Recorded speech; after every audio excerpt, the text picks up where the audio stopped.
So I wanted to make a bit of a video here in response to a great series of comments from Nojrel. I hope I'm saying that.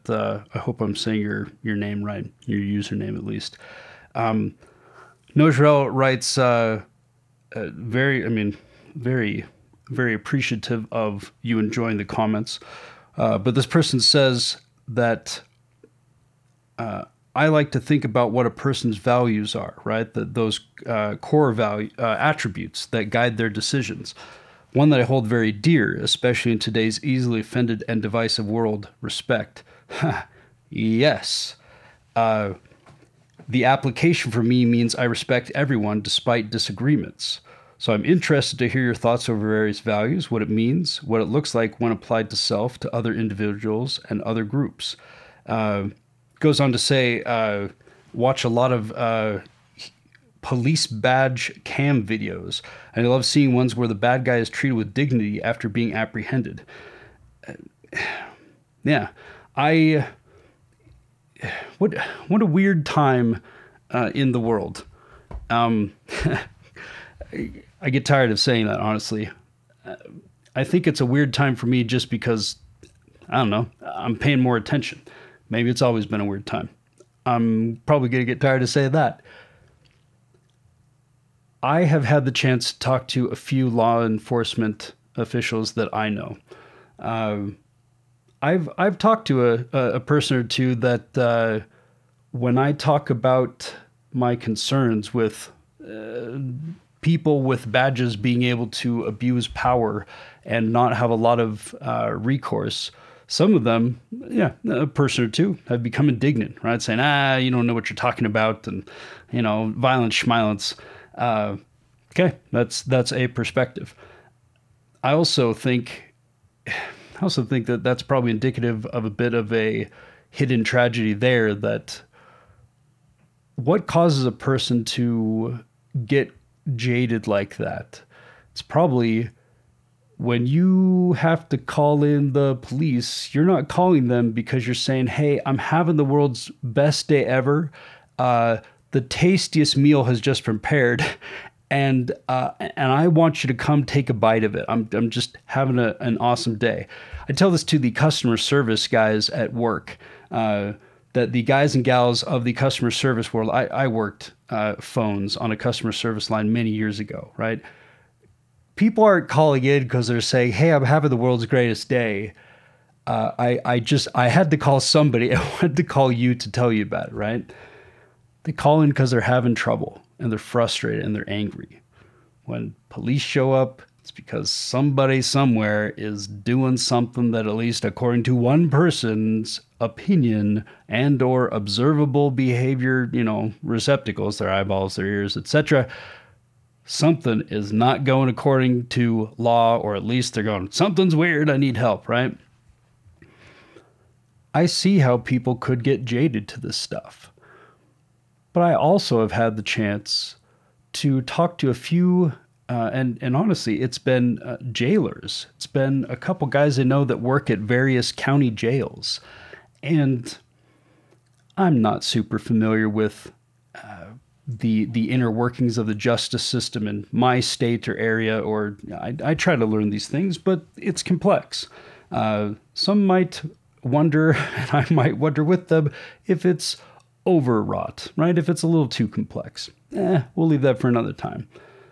But as I talk to these guys who are jailers, right, and they tell me of these things of people coming in, and whether because of mental illness and lack of correct medication or otherwise are struggling, right? They're strung out, or they are forced to become sober at a time which they are not assisted in a way that at least is soft and cuddly.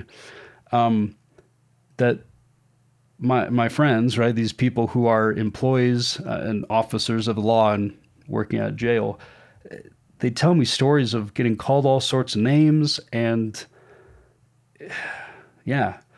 to hear of them being able to respond to that person with with dignity, with any semblance of dignity. And honestly, knowing these, I mean, I'm thinking of two guys in specific. I'm keeping their names, out of here for privacy reasons, but these are some of the, not necessarily nice, right? It's not about, oh, come here, sweetie, like in jail again, huh? Well, come on. Like, it's not that they're overly flowery. They're rather stoic kind of people. But the way that they consciously engage in the moment and restrain themselves and say, look, we just need to help you get from here to here. We're going to help you see a judge. It's going to be all that process. That is not my decision. So I'm not here to pass judgment on you, and I am not here to mete out some sort of punishment either. We are just a part of this process. And to hear the things that they get called, I have to see that it's a great example of people who act with dignity, even in the face of a lot of disrespect, which, if we're honest, I don't know if I would be having the greatest day of my life if I were getting admitted to a prison, admitted to jail. But therein lies the curiosity that Nojrel is talking about here, that when someone is able to treat someone with dignity, even though they have the power, they have the authority, they have the upper hand, if you will, that shows character, right? That's another example of meekness, where you're not trying to flex on people just because you can, but you are trying to treat the other person as your equal. You're trying to treat the other person as a person.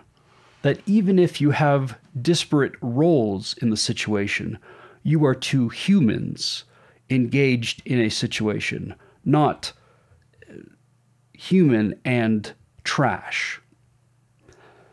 I appreciate your comments, Nojrel, and I want to make a video responding to them and really taking the moment to thank you for that. And as well as the comments about room for nuance, right? This person says, room for nuance makes me think of casuistry. Casuistry? It's a tricky word. It can be very easy to be dogmatic with principles, to take a position that will never change, but that then ignores the application of our core principles, is situational. Our culture shapes the way we view the world, but held against a different culture would not be appropriate. I found this to be a fascinating comment because I think there's a lot of truth to it. But then I think, like, for example, a thing that comes to mind is that if in a particular culture, because we're not talking just culture being something that over there in that land where people have a different skin color and they have a different language and historical, context. So that's a different culture. Culture could be what my grandparents grew up in, right? So culture can be, there can be like a fourth dimension of culture, which is simply time, difference in time. So my grandparents, my last name is Oller.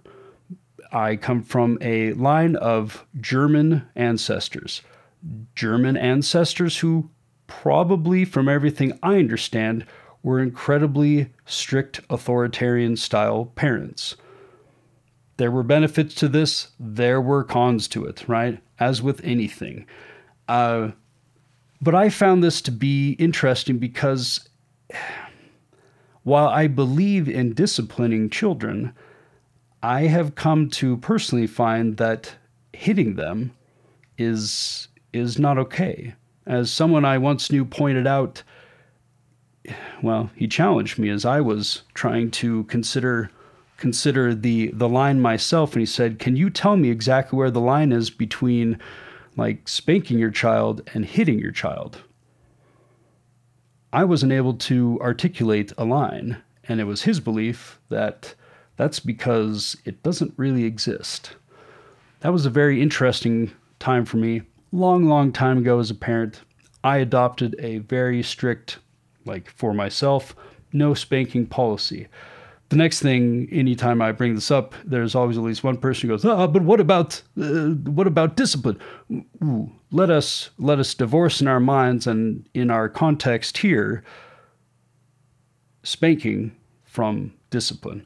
I am very much a fan of disciplining a child, but disciplining is all about helping a child to build habits and get personal tools so as to behave in a more constructive way for their own goals and to meet their own needs in a way that also reflects well and builds well with others in society. So I found that this was something that this comment made me think, well, culturally, if the value is, we got to spank the child, I don't agree with that regardless of the culture. But I do think there is room to go, but it's really hard to be the person who stands up and seemingly, right, from at least a external to maybe yourself or your family kind of perspective, stands up and says, this part of the culture is no longer tolerable, it's wrong, or it's different, and we're moving in a new direction. That is indeed very hard to do. And us as humans, we are very good at a herd mentality kind of element. That is the idea of the zeitgeist of culture. It shifts, but it is incredibly capricious and not something that you can just wake up and probably thankfully any other one person can wake up and say, today the culture shall go left instead of right.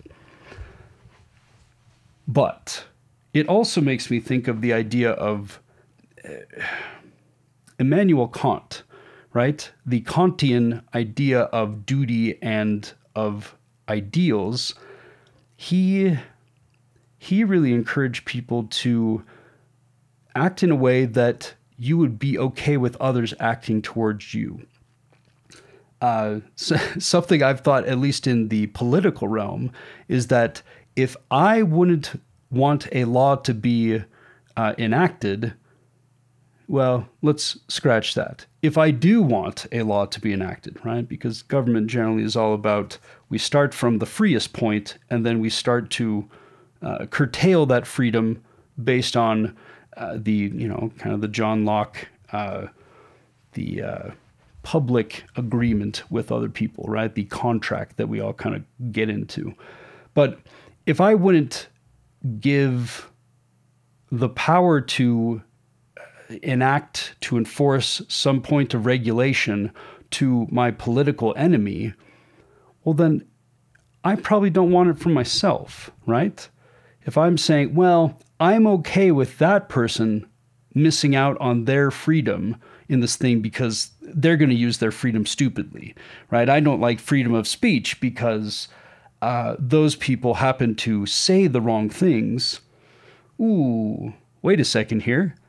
That doesn't live up to what I believe in my I play a philosopher on YouTube understanding of Immanuel Kant's philosophy of how we pick universal ideals. So to back that up into a cultural kind of context, it's fascinating to think, well, there are going to be differences in culture.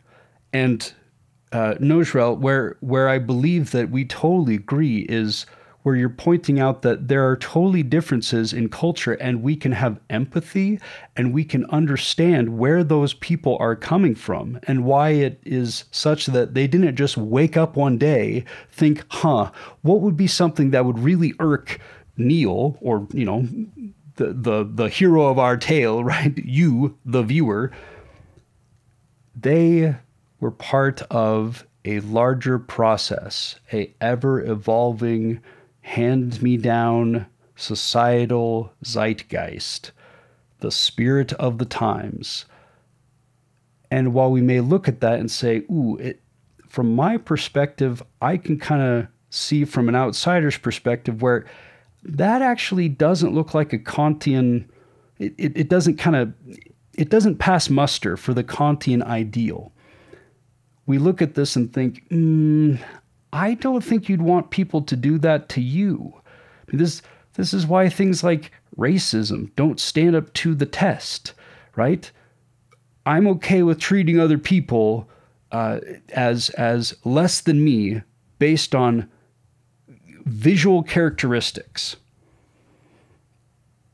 But would I want to be treated as just part of a giant mass and say, well, you know, you have these characteristics, so you can't possibly be, you know, anything different than the other people of your caste, your type, your whatever it is.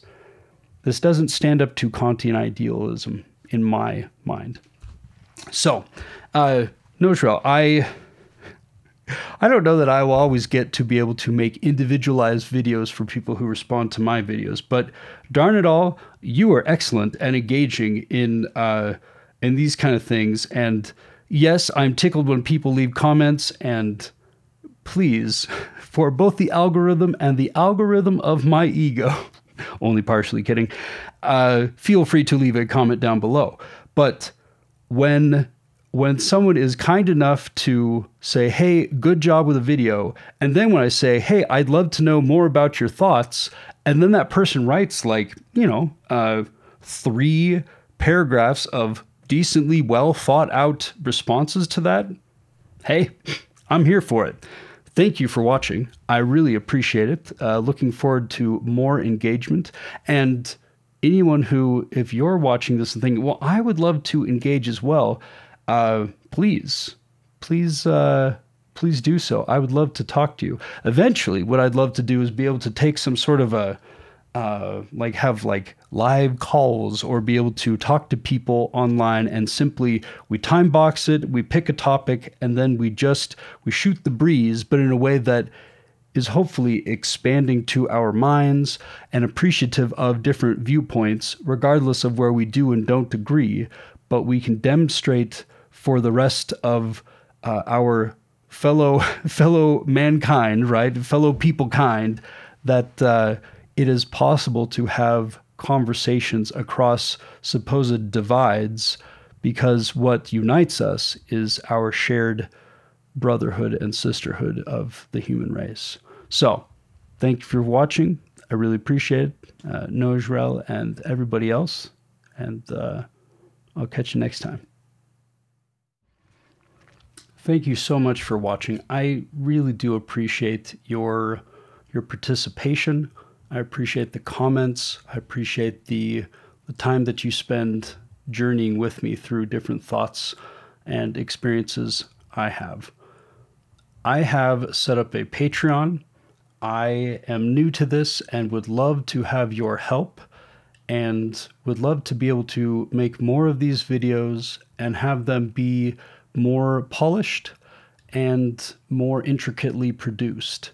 With your help, I will be able to do those things. Thanks for watching, and I'll see you next time.